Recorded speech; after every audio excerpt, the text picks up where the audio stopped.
Hey guys, today I'm going to tell you how to turn on or off call forwarding in Samsung S26 Ultra.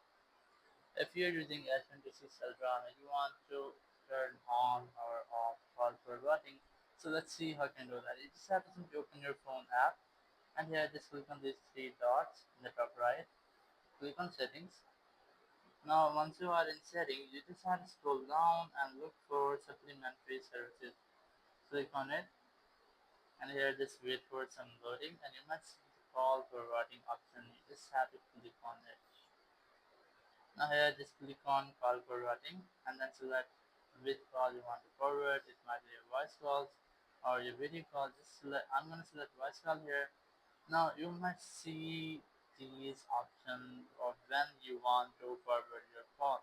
So you just have to set your forwarding number and after that your call forwarding will be enabled. So in this way you can easily turn on or off call forwarding. Thank you very much for watching the video. Until next video, bye bye.